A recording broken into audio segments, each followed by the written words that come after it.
조의 김서율, 신예서입니다. 혹시 이 중에 대화를 안 하고 생활하시는 분 있으실까요? 아마 없으실 텐데요. 그만큼 대화는 우리 삶에 있어 꼭 필요한 부분입니다. 그리고 어휘력은 그러한 말을 지탱해주는 뿌리와 같은 역할을 하죠. 그런데 요즘 중학생들의 대화나 SNS 댓글들을 보면 많은 학생들이 논란, 기쁨, 슬픔, 분노 등의 자신의 감정을 욕과 같은 한정된 단어로 표현하는 현상을 자주 목격할 수 있었습니다. 저희는 이 현상의 원인을 어휘력 부족이라고 생각하였는데요.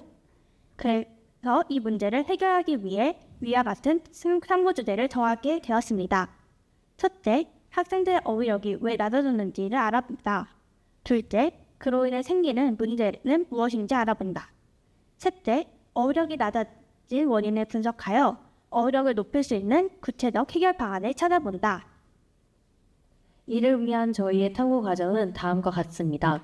먼저 신문기사, 논문 등을 찾아보며 대한민국 학생들의 정확한 어휘력 수준, 어휘력의 중요성을 파악하였습니다.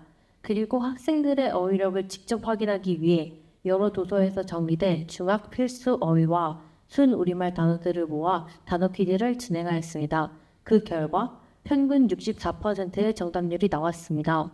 또 학생들이 어휘력을 얼마나 중요하게 생각하는지, 그리고 중학생 어휘력 저하 문제와 해결 방안에 대한 학생들의 의견은 어떠한지를 알기 위해 중앙예당학교 중학생들을 대상으로 설문조사를 진행하였습니다. 설문조사 결과는 어땠을까요? 먼저 어휘력을 중요하게 생각하는지에 대해 물어보니 약 88.5%의 학생들이 어휘력을 중요하다 혹은 매우 중요하다 라고 답해 주었습니다. 또 55%의 학생들이 학교에서 배운 단어를 일상에서 활용하고 있다 라고 말해 주었습니다.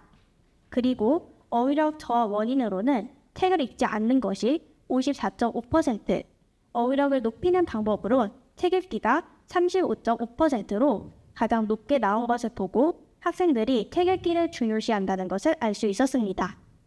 그럼 이 문제를 가장 잘 느끼고 계실 중학교 국어 선생님들은 어떤 생각을 하고 계실까요? 인터뷰 결과 두 선생님 모두 어휘력을 높이는 것이 중요하다고 말씀하셨습니다. 왜냐하면 어휘력은 문제를 이해할 때 꼭 필요한 힘이므로 학업 성취도 그리고 더 나아가 일상생활에서 있어도 중요한 역할을 하기 때문입니다. 그럼 저희가 잘 쓰지 않는 한자어나 순우리말 같은 단어도 배워야 되는지에 대한 질문에는 어떻게 답을 해주셨을까요? 선생님들은 잘 사용하지 않는 단어라도 시험이나 면접 등에서 쓰일 수 있고 다양한 단어를 알면 생각과 대화가 풍부해지기에 여러 단어를 아는 것이 중요하다고 말씀해 주셨습니다. 다음으로 저희는 앞서서 얻은 정보를 바탕으로 학생들의 어휘력을 높여줄 수 있는 활동들을 준비하였습니다. 원래 언어란 인풋과 아웃풋, 즉 채움과 내보냄 모두 이루어져야 온전히 나의 것으로 만들 수 있기 때문에 총 2가지 활동을 진행하였는데요. 어떤 활동일까요? 먼저 인풋을 위한 활동으로는 독서를 통한 단어 공부를 진행하였습니다.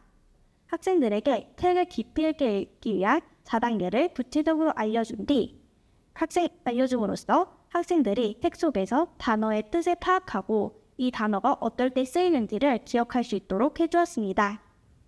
아웃풋 활동으로는 자신의 감정을 나타내는 단어 알아보기 프로젝트를 진행하였습니다. 중앙예담학교 재학생 20명을 모은 뒤 자신이 최근에 겪은 일들과 그때의 감정을 나눠보는 시간을 가졌습니다.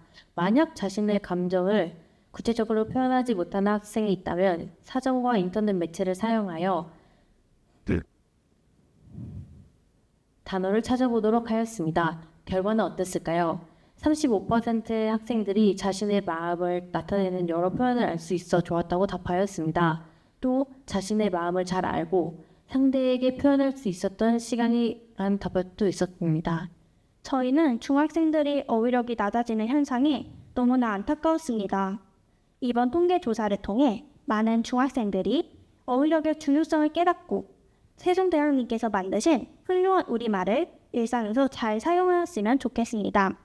그럼 이상으로 저희의 발표를 마치도록 하겠습니다. 감사합니다.